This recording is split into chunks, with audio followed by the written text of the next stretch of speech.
Hola a todos, el día de hoy veremos las resistencias de Roma antigua frente a Cartago, de los pueblos germanos frente a la Ilustración francesa y de los indios norteamericanos frente al expansionismo norteamericano. Descúbrelo.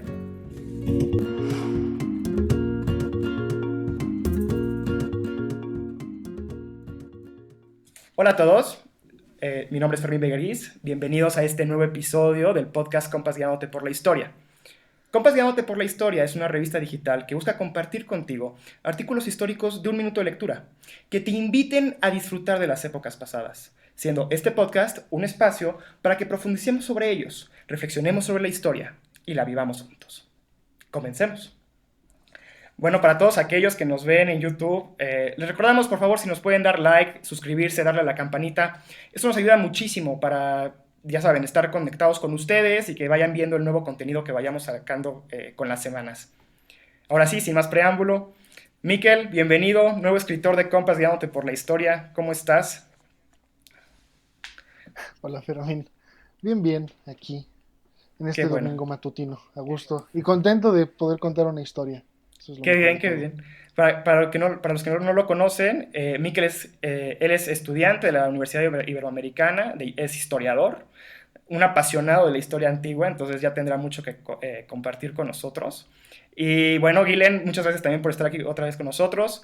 Creo que hoy traes un tema, sobre todo que en América resuena mucho, ¿no? El expansionismo norteamericano. Eh, Correcto, como siempre, Así un es. placer estar aquí con ustedes y pues vamos a ver estas otras versiones que normalmente no son las que nos cuentan los libros de historia.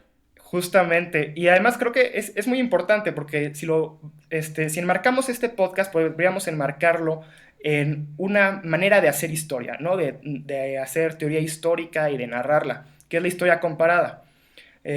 Allá en el siglo XX, historiadores como John Eliot o Mark Bloch, ellos trabajaron estas otras perspectivas de procesos históricos que se iban dando alrededor alrededor del mundo, ¿no? Y que podían ellos como encontrar analogías o similitudes entre estos procesos, aunque fueran en sociedades diferentes. Si me permiten, déjenme leerles aquí una descripción como más detallada de lo que es historia comparada, ¿no?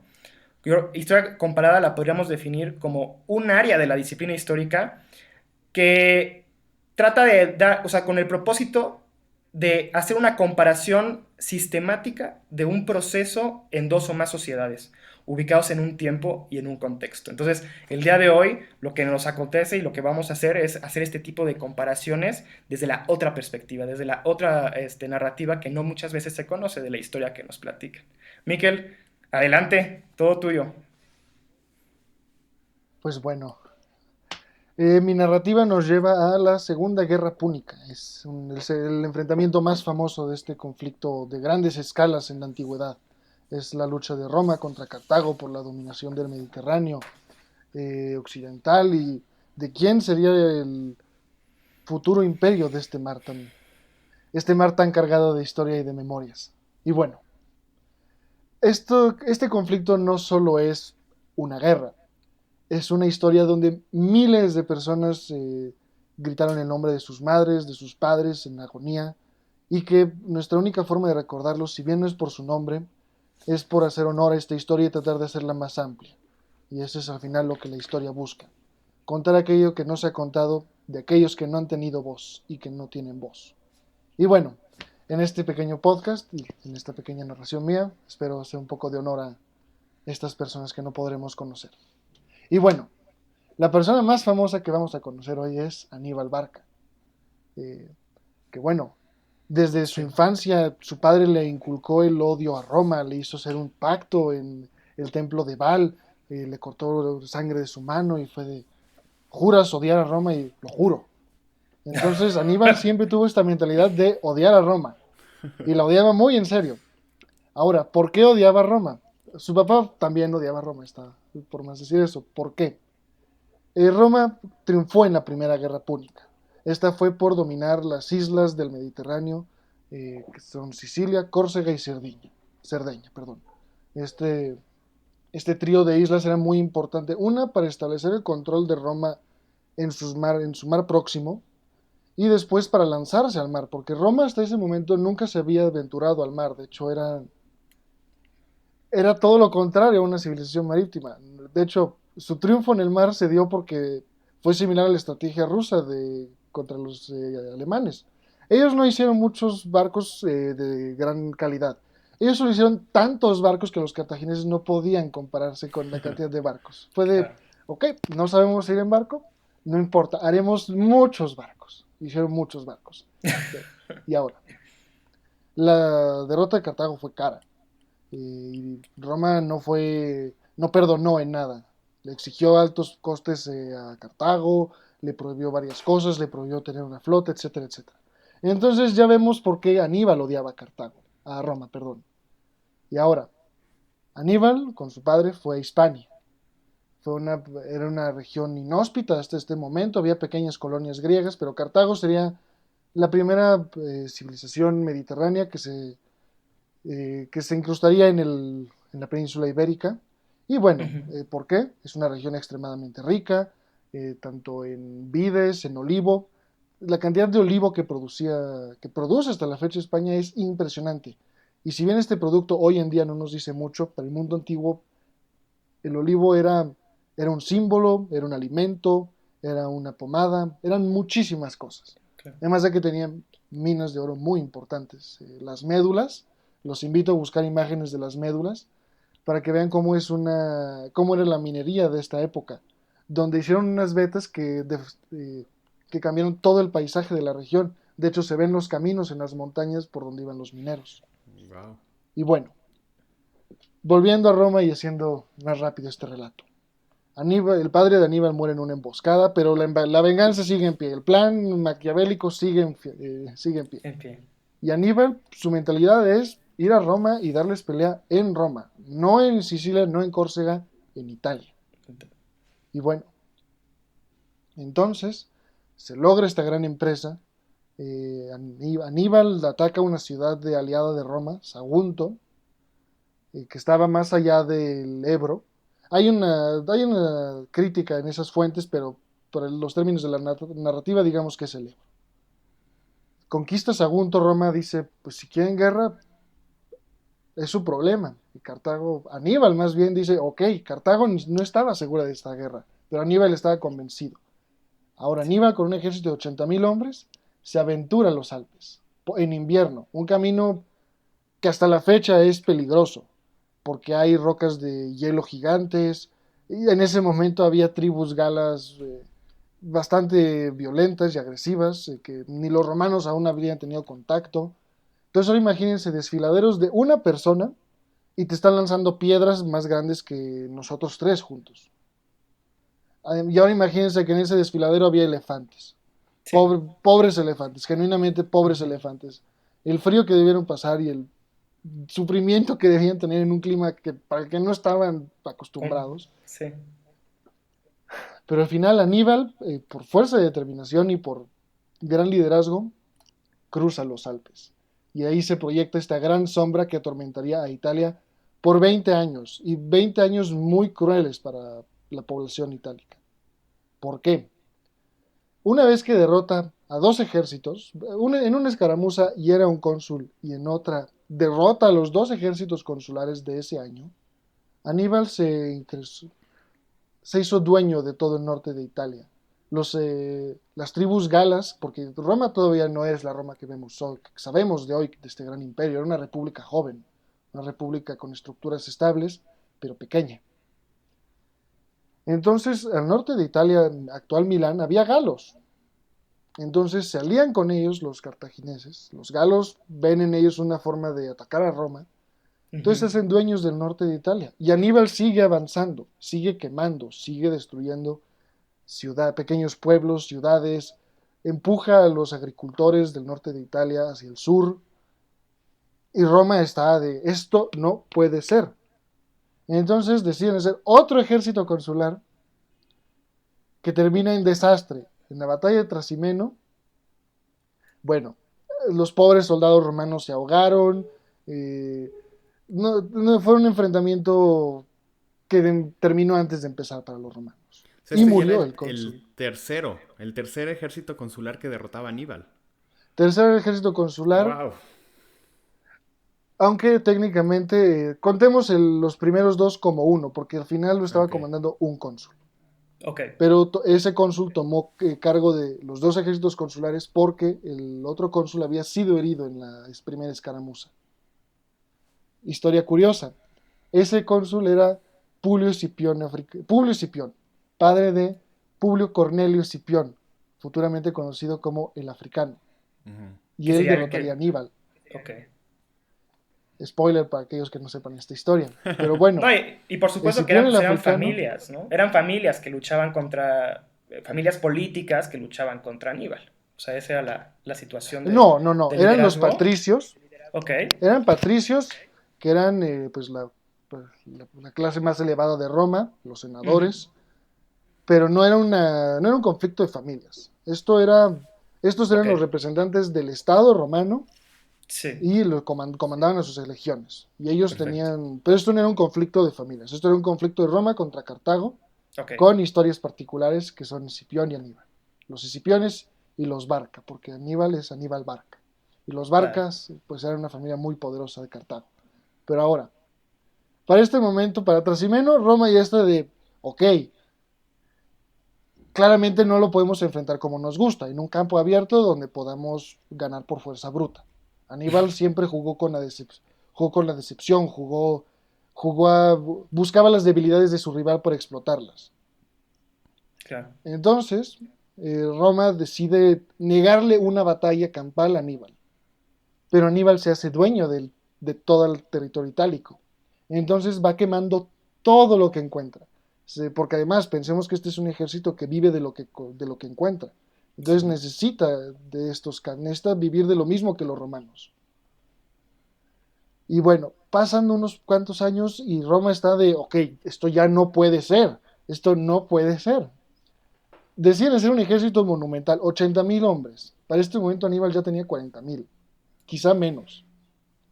Y aún así, en la gran batalla de Cannae, en una planicie, donde no puede haber decepción, no puede haber engaños, no puede haber regates, no puede haber fintas, Aníbal los vence de nuevo. Y los vence aplastantemente, porque esta vez murieron muchos senadores, muchos hijos de senadores, Sí. la siguiente generación de políticos de Roma. Eh, y perdieron aproximadamente 60.000 hombres, tanto por muerte o por heridas o por que desaparecieron. Y ahora, solo pensemos esto. Actualmente, matar a una persona con una arma es una acción sencilla, en el amplio sentido. Por favor, no me consideren psicópata. Solo disparar una Sí. bala es mucho más simple. Ahora pensemos el esfuerzo físico que representa tener una espada y apuñalar a una persona, ya no digamos 10, una persona. Romper la armadura, la costilla, sacar la espada es un esfuerzo físico enorme. Sí, no. Entonces, para ese momento, 60.000 muertes en una sola batalla era nunca visto.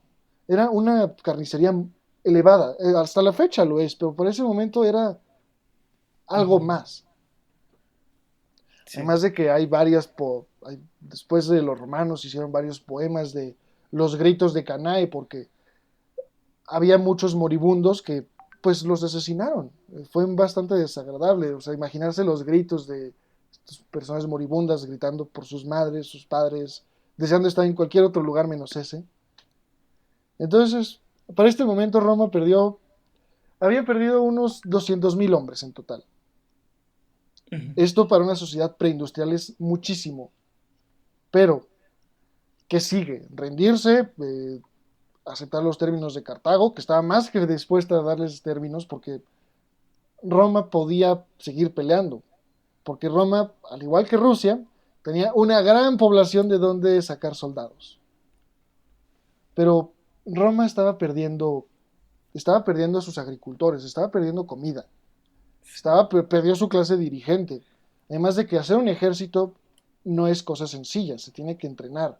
Entonces, por más que agarres soldados, agarres nuevas personas, no es un ejército que pueda competir contra un ejército que viene desde Hispania a un líder que aman de forma devota y que el líder odia por pacto a los dioses y a Baal a Roma.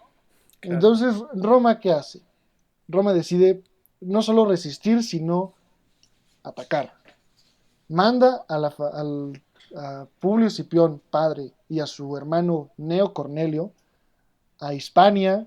Deciden hacer una monstruosidad de legiones en Roma, no para enfrentar a Aníbal, pero solo para tener las legiones y para al menos sentirse tranquilos. Sí, que estaban dando la batalla. Y Sí. Aníbal, y Aníbal está en Italia, se queda 20 años en Italia.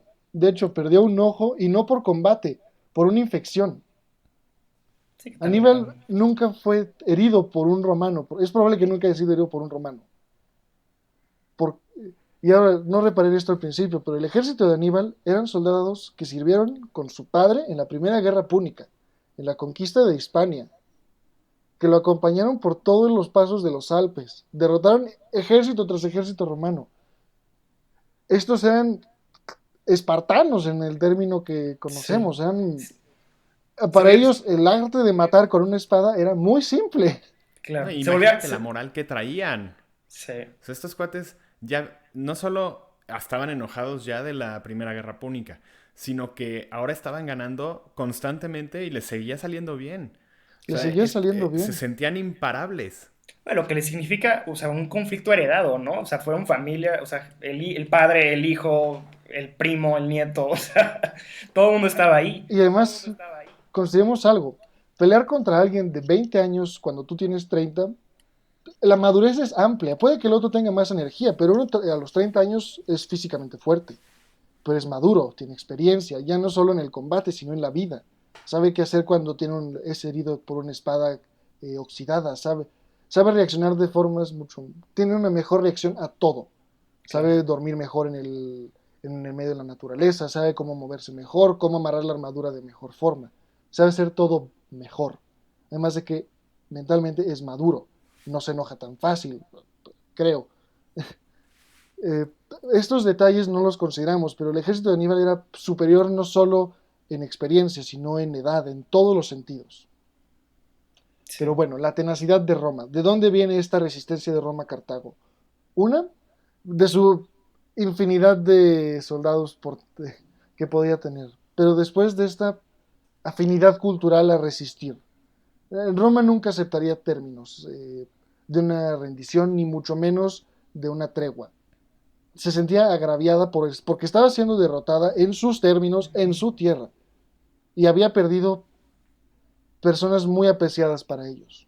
Había perdido senadores que habían sido cónsules, que los habían llevado la victoria contra galos, contra los piratas ilirios, actual Albania, Montenegro. Ujú. Y esta resistencia viene de este enojo de esto no puede ser. Después de Roma fue hecha a través de la sangre, esto es un hecho. Y no es no es que fuera una elección.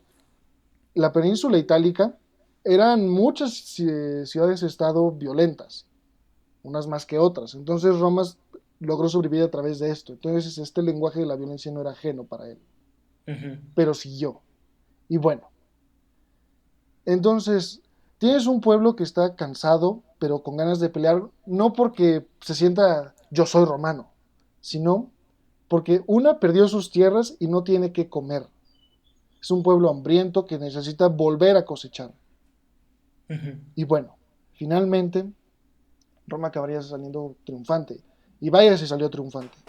Se hizo de las provincias de Cartago en Hispania, derrotó a Cartago en África, además de que sería la primera batalla donde se derrotaría a elefantes en campo abierto, Sí. porque el hijo de Escipión el africano, hizo que sus soldados se compactaran para hacer caminos a los elefantes.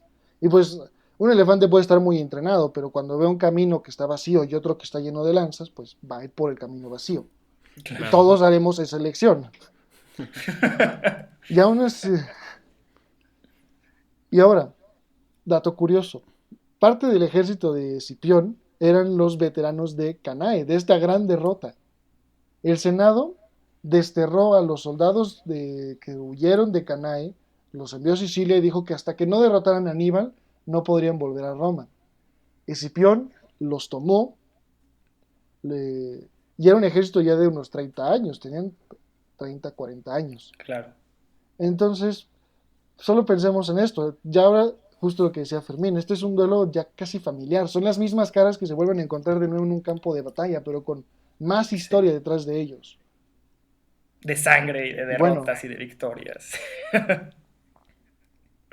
y de mucho dolor, Sí, de esta avidez de venganza por parte de Cartago y este dolor y enojo por parte de Roma. Y no es para victimizar a los romanos eran despiadados, al menos para nuestros estándares. claro. Pero solo pensemos, ¿qué haces cuando llega un hombre en un elefante, se pasea por toda Italia, le avientas lo que sea y te lo regresa muerto o sin una pierna, Sí. sin un brazo? Pierdes familias, pierde generaciones completas quedaron traumadas por esto. El coco de los romanos era Aníbal. Wow.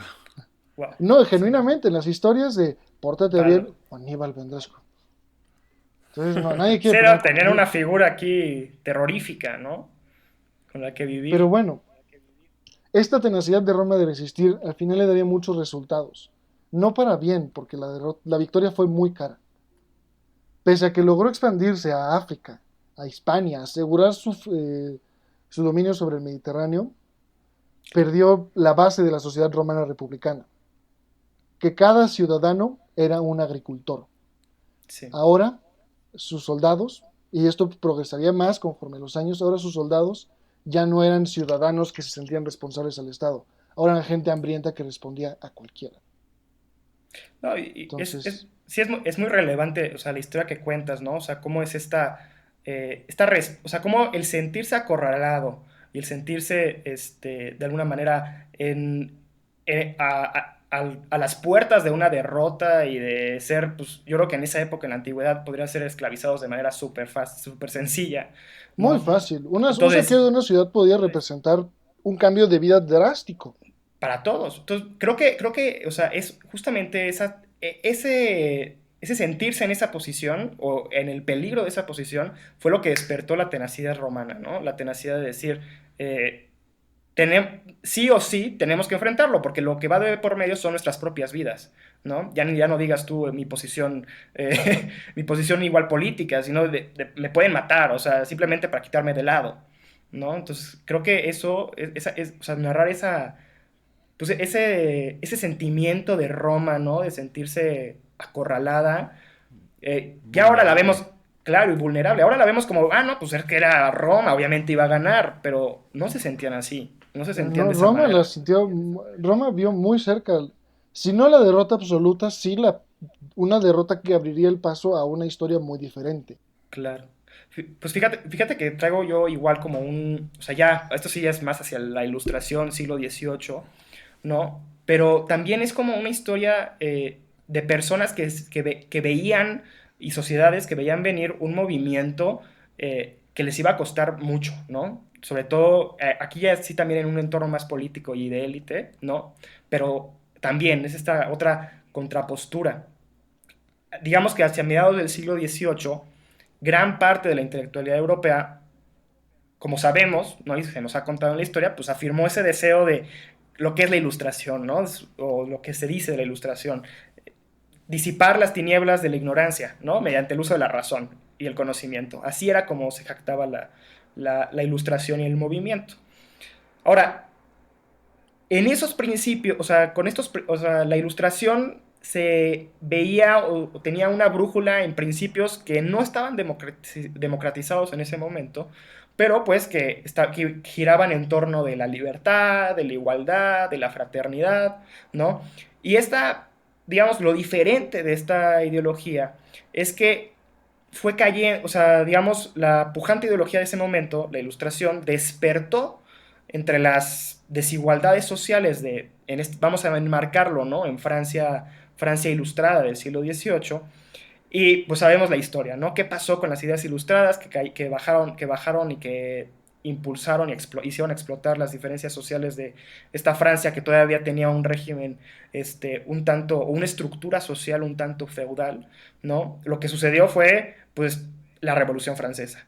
Y después de la Revolución, en plena Revolución Francesa, estas ideas ilustradas, pues mira, sí hablaban de libertades, sí hablaban de fraternidad, pero también en la política se usaban a su favor y lo que hacían era lo que dio pie a, digamos, al periodo del terror de Robespierre, ¿no?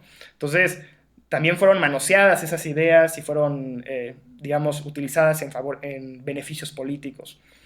Entonces, de entre el horror y el caos revolucionario, también conocemos la historia que pues, después de la Revolución Francesa llegó un periodo de estabilidad que ansiaba ya esa sociedad francesa también cansada de la destrucción, de las matanzas, porque imagínate escuchar cada semana que en la plaza pública, en Place de la Concorde, pues iban a haber O esperar guillotinazos, o el esperar el periódico, no periódico. me acuerdo de esto.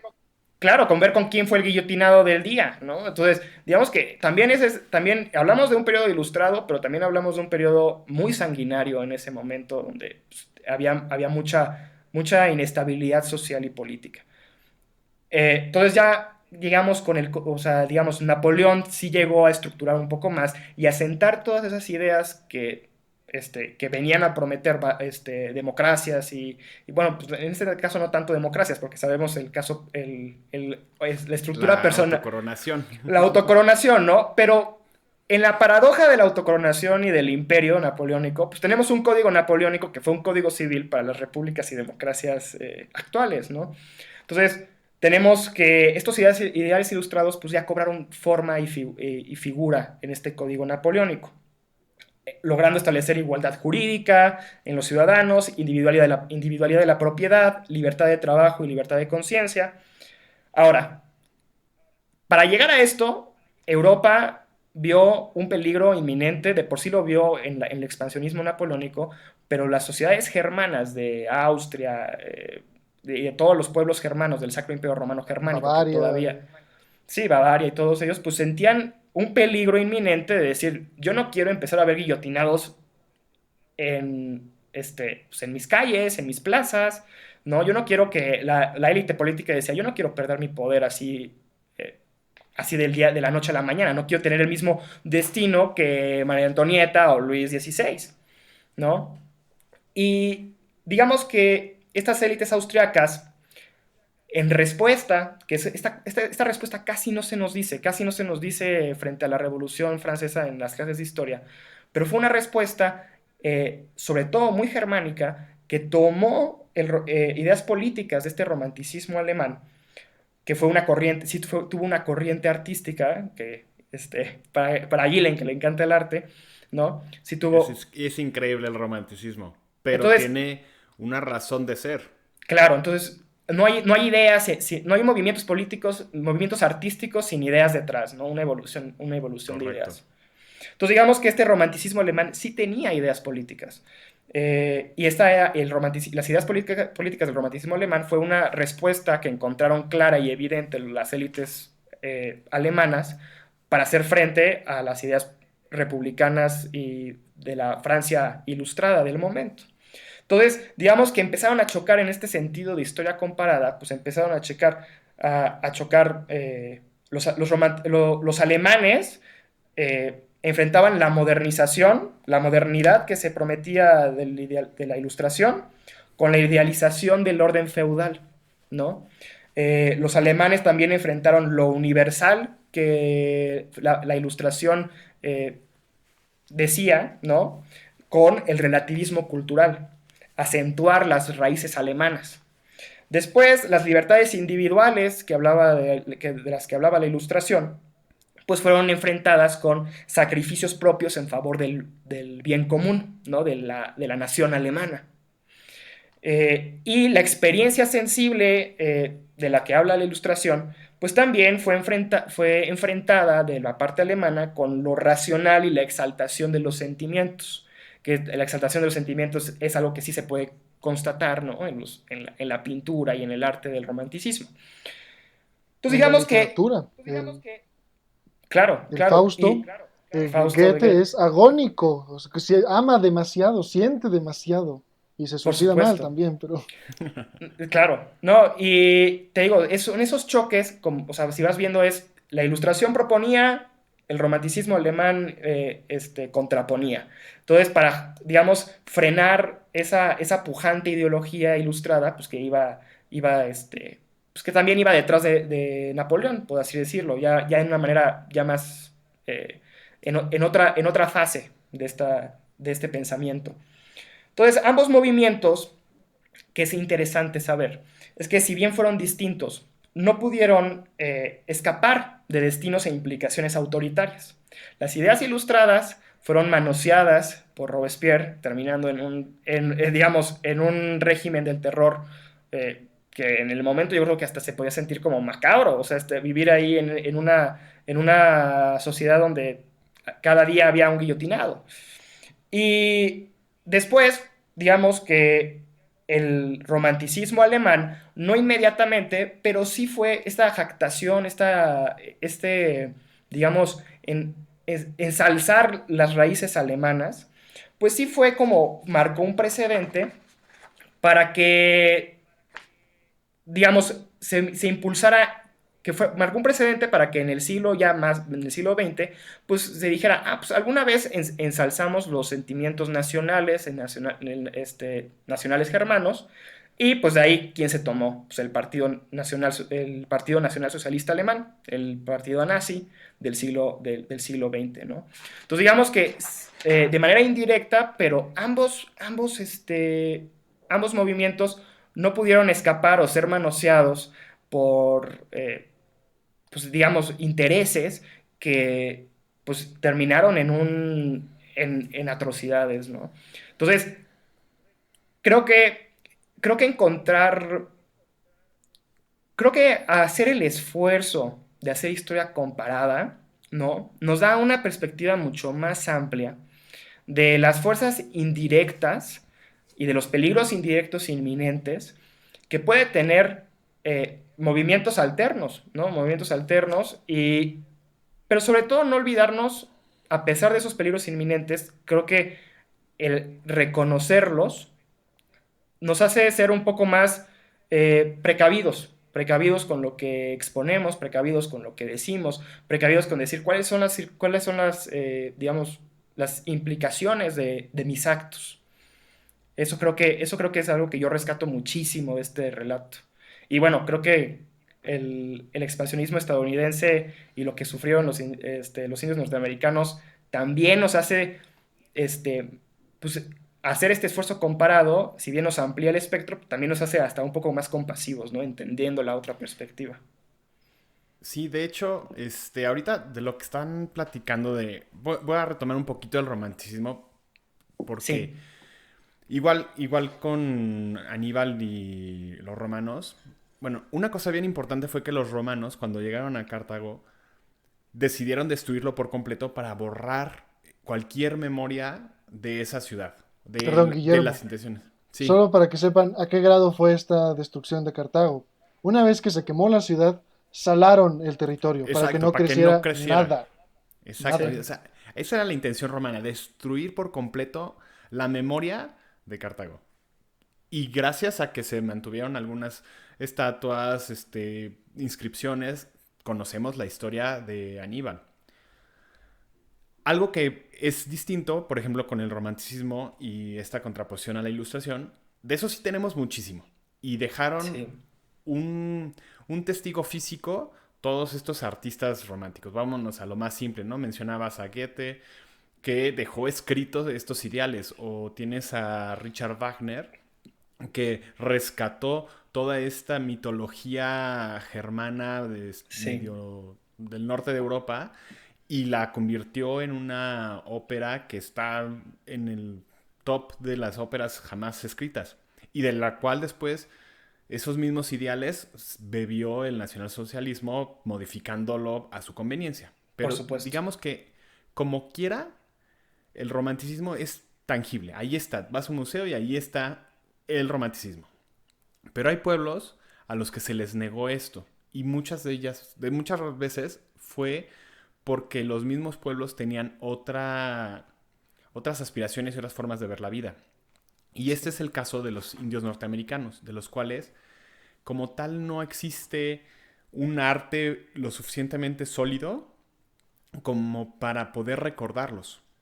Nosotros vemos a los griegos y inmediatamente ves el Partenón, ves las esculturas, y claro, ahí estuvieron.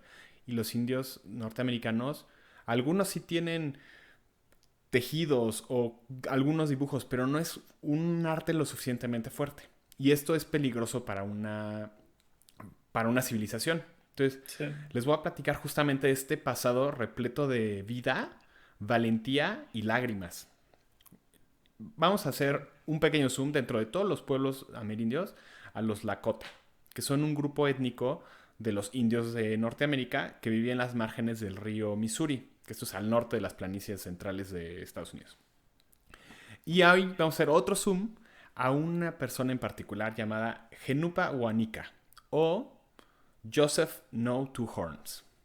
Okay. Él es de esos pocos artistas de los cuales todavía sabemos y que dejaron algo atrás de ellos y por los cuales podemos reconocer este pasado Lakota.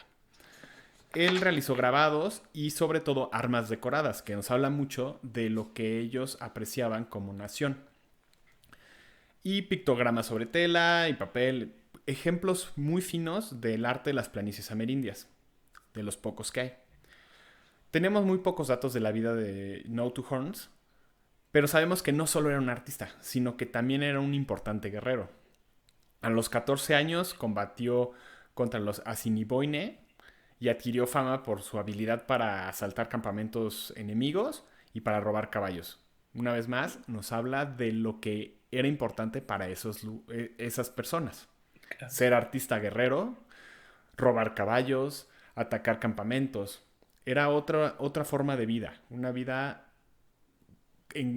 Diferente. diferente a la que eventualmente llegaría una civilización occidental a determinar como la vida estándar. Y eso sucedió en 1875. El gobierno estadounidense ordenó a los Lakotas restablecerse en la reserva Sioux del territorio de Dakota. O sea, tal cual les dijo, sálganse de sus tierras, los vamos a meter en esta tierra que les estamos dedicando, que no va a ser la suya ni la de sus antepasados, y yo voy a quedarme con lo que era suyo. Así de fuerte era esto. Obviamente, estas acciones del ejército estadounidense, pues encontraron resistencia. Entonces, encontraron numerosos enfrentamientos de los Lakotas hostiles al 100%, entre los cuales está la batalla de Little Big Horn. Esta batalla histórica en la cual muere el coronel Custer y los 231 hombres a su cargo. Entonces, obviamente fue una gran batalla en la cual murió muchísimas personas de ambos bandos, pero aquí los indios se establecen como, bueno, al parecer tenemos una oportunidad, podemos luchar contra esto. Y ahí, en esa batalla, luchó Joseph No Two Horns.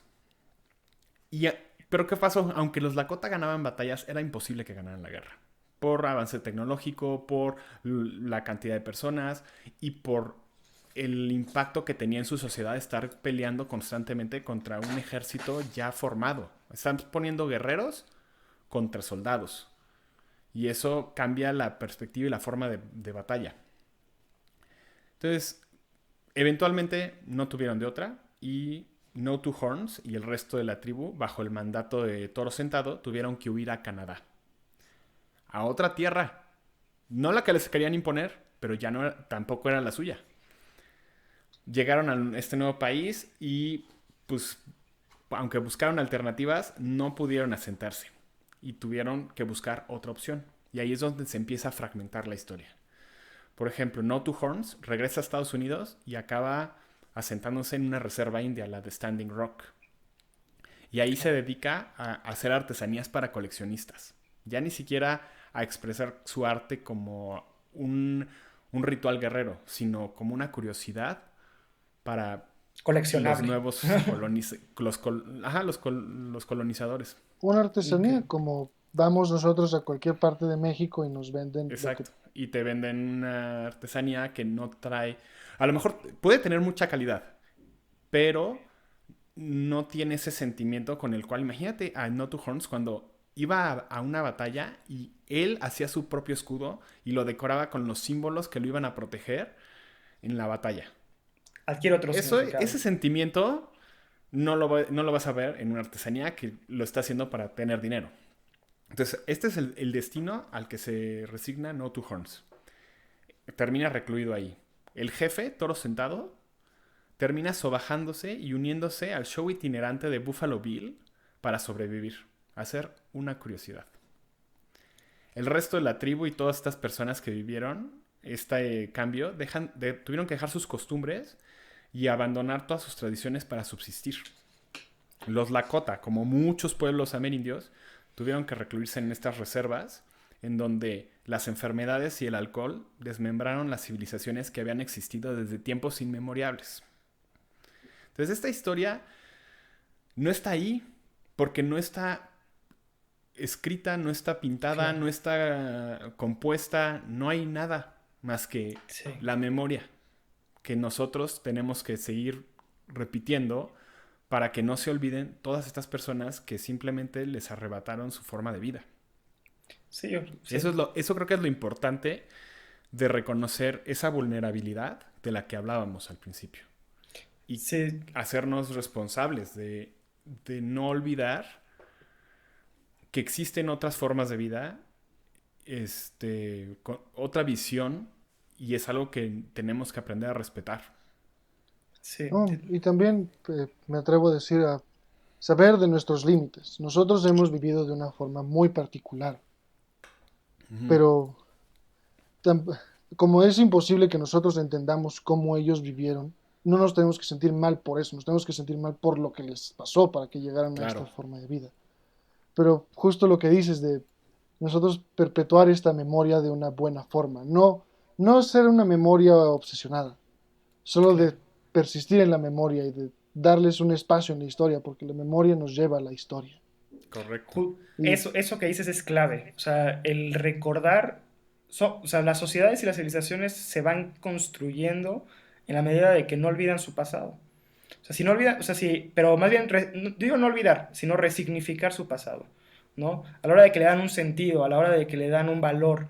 Entonces, eso va generando, digamos, riqueza cultural en el sentido de hasta en las mismas prácticas de una sociedad. Acto de hoy, o sea, al día de hoy, contextualizando, yo creo que la pandemia, lo que vivimos hoy, va a modificar, ¿no? Nos va a hacer más conscientes de la limpieza y digamos, de prácticas que son importantes para proteger al otro.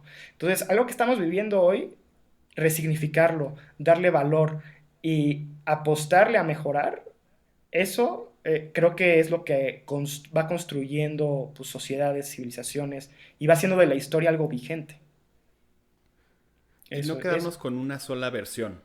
por Eso supuesto. es importante. O sea, saber que esto es un proceso y que como todo proceso, siendo por ejemplo el más claro, estuvo una ilustración, estuvo un movimiento en contra de eso, bueno, en resistencia, que fue el romanticismo. Y así lo puedes en la historia del arte, que está bastante bien documentado, pero hay otras cosas que no. Y depende de nosotros ser conscientes de que no todo es A Claro. o B. O sea, que existe Sí.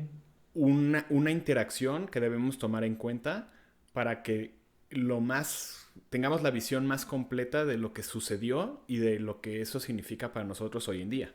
Y sabes qué, Glenn, yo creo que hacer ese esfuerzo comparativo de las historias que nos llegan nos vuelve más compasivos. Nos vuelve más compasivos con Ujú. nosotros, nos hace entender que ellos también tienen un pasado, que tienen una historia y que ellos, pues digo, han ido adquiriendo de ella y construyendo a partir de ella, pero que tiene un valor y es algo que debemos de reconocer.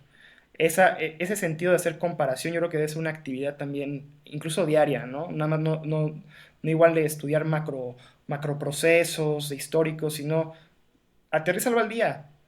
¿Qué historia tiene alguien que conozco y me hace tal vez más comprensivo con él y reconocer lo que ha sufrido, lo que ha vivido y cómo ha salido adelante? Eso yo creo que le da muchísimo valor. Tú, dos cosas. sí, Una, Miquel. tomando de la ilustración, el conocimiento es clasificar, y clasificar es excluir e incluir. Ujú. O sea, Ujú. la enciclopedia de la ilustración justamente se cambió la concepción del mundo al poner la religión como parte de la filosofía. No me acuerdo bien de este detalle, pero se cambió de que la religión estuviera en tal escala a otra escala. Y esto es justamente lo que decía, bueno, refuerza lo que dice Guillermo, de que no hay una forma de hacer historia ni de que solo hay dos versiones. Claro. Todo depende de la perspectiva en que lo cuentas y cómo lo clasificas. Por ejemplo, el Sí, gobierno americano y a la historia americana como nación no le conviene esta narrativa de pueblos indios ajenos a Estados Unidos, porque no va con esta narrativa, pero es una historia y debe ser contada como lo está haciendo Guillermo. por supuesto. No, pues muchas gracias, Guilen, Miquel, muchas gracias por este espacio. No sé, yo lo que más me llevo es que, digamos, el esfuerzo de hacer comparación, ya sea cualquier historia que estemos abordando o, o de la manera en que estamos clasificando el conocimiento, como tú dices, Miquel, creo que si hacemos este esfuerzo comparativo de entender y de ponernos en el zapato de la otra persona, en los zapatos de la otra persona, nos vuelve más compasivos y construimos a partir de esa compasión algo mejor. Yo creo que la historia y la manera en que vemos el pasado eso ya es mucha responsabilidad nuestra, ¿no? Cómo verlo, cómo abordarlo y cómo construir a partir de eso. Pues Así muchas es. gracias, Guilen, Miquel. Gracias a todos ustedes que nos escucharon el día de hoy. Los invitamos a seguir escuchando el podcast cada lunes por la noche, a leer Compas Guiándote por la Historia, artículos de 1 minuto de lectura cada martes y jueves. Y síganos en redes sociales, nos pueden escribir por WhatsApp y ahí les llegará cada viernes el contenido de la semana. Muchísimas gracias, Miquel, Guilen, gracias a todos. Lean 1 minuto, descubran milenios. Gracias. Bye. Luego, gracias.